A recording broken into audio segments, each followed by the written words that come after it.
is I love professional wrestling. Anyone else like it at all? Yeah! I love it, but I hate telling my friends that I love it, because I'm just like, yeah, I like pro wrestling. Like, really? It's fake. It's so fake. Why do you like it? I'm like, well, half the women I've been with were faking it, and I still liked it, so I don't see a problem with it. As you mentioned too, I'm a DJ here locally, and a lot of people ask me, like, what do you like better? Do you like doing stand-up, or do you like doing the DJ thing? And I thought about it, with pros and cons, and I was like, well, both jobs, you know, I get to drink on the job, so cheers, that's always nice. But one thing I like about this better is I'm not going to have one of you guys run up on stage, tap me on the shoulder and be like, hey, can you do a joke about black people? I'm like, I don't know. Or no girls are going to come up in here and be like, hey, can you do a joke featuring Lil Wayne? It's my girlfriend's birthday. Would you joke about that? So that's always nice. Being a DJ, I usually get home kind of late, get like late infomercials, those kind of things I catch on TV. You ever guys ever seen this one where it's like a Bowflex in a doorway? Do you get to work out on? Anyone have one? I came home and my roommate's got one. He's working out, and it looks like some torture device he got like from Guantanamo on eBay.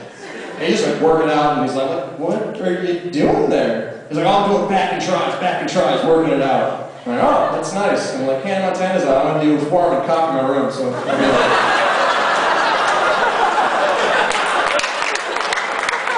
I'm just kidding, I don't have a roommate. One other infomercial I love is The Girls Gone Wild. Everyone's probably seen that, you know, the craziest girls in the world get naked just for you. But they always have, like, the girls will come on and they're, like, flashing their tits. Instead of, like, that black censored bar, there's always, like, words like hot and crazy. I just wish for once they'd actually do it and, like, put the reason why the girls are doing what they're doing. It's like flashing their boobs and they're like, my parents got divorced, or showing their ass and they're like, my uncle was too affectionate and touched me. My daddy didn't give me enough hugs. So, I got a question. Do you guys daydream about being on the real world as much as I do? Anyone in this class? I used to love the real world. I always wanted to go on it. But then came Jersey Shore. And it ruined real world for me. I don't enjoy the real world anymore. It's like trying to go back to hand jobs after you've gotten anal. You can't enjoy it anymore.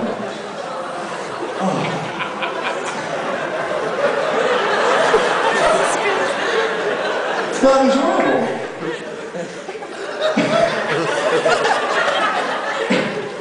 And it's weird because, like, I don't know what they're going to do next. Are they going to sign the cast back on? Rumors going on that Snooki is going to get her own show. That's going to be like The Bachelorette, where it's going to be like Snookin' for Love, her and 20 other juice heads. That's not a good idea. You have Snooki, a girl who's like, if he's going to get on me, I'm not going to tell him no. And 20 juice heads.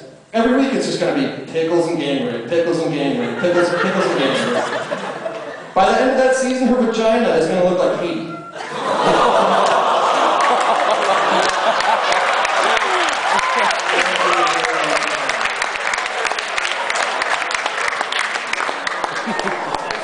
I don't have a situation though. I don't have a six-pack. I got more of a beer store going on.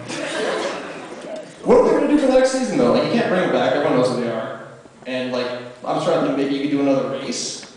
Maybe have like an Asian version of Jersey Shore called like Happy Palace. Everyone's talking like, oh no, chink and chinkettes.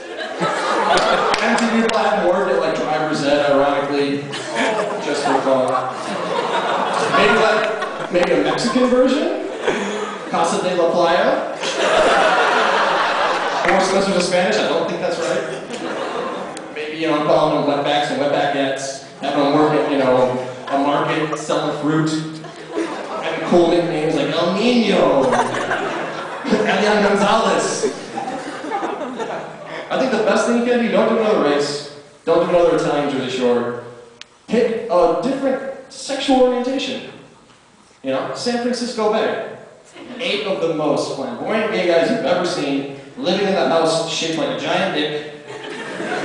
Just walk around, maybe, you know, have them work at, you know, chapel, wedding chapel. They're not allowed to get married. God said no. If I did watch that show, I'll tell you this, it'll bring a whole new meaning to the word fist bump. So, I don't know how many people were here last year, but one of my best friends growing up came up here for his first time. and he did about the entire 5 minutes all about butt sex.